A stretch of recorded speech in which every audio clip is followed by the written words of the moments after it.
And what about MFA, multi-factor authentication? How important do you think that is for people to be using I that? think it's non-negotiable, to be honest, in this day and age. And I think everyone is starting to realize that. I mean, you receive like, you know, I've seen, we've all seen them. We've all seen those phishing emails, and some of them are, where Microsoft have gone to lengths recently with some of the changes that they've made to kind of keep threat actors out.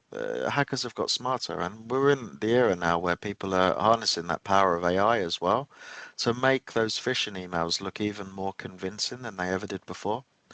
And when you take that into consideration, more people are likely to fall victim to clicking on a link within an email and actually entering their username and password.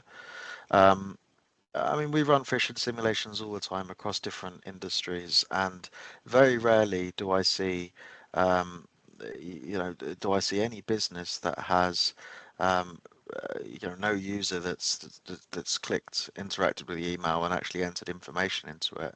It's always going to happen because the threat actors are getting smarter.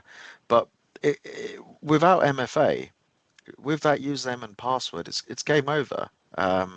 Once the threat actor has that username and password, they're into your mailbox.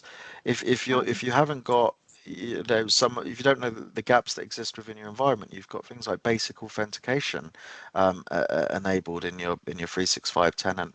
That's someone's with that username and password, they'll connect to that mailbox. They'll via POP or IMAP and download a whole copy of it. Um, Absolutely non-negotiable. MFA must be enabled everywhere. We're even seeing threats more recently, like with the evil proxy campaign, um, where MFA is being bypassed.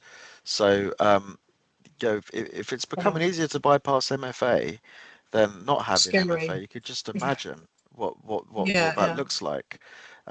So yeah, absolutely. Everyone should have it. If you don't have it, then you really should Yeah. enable it.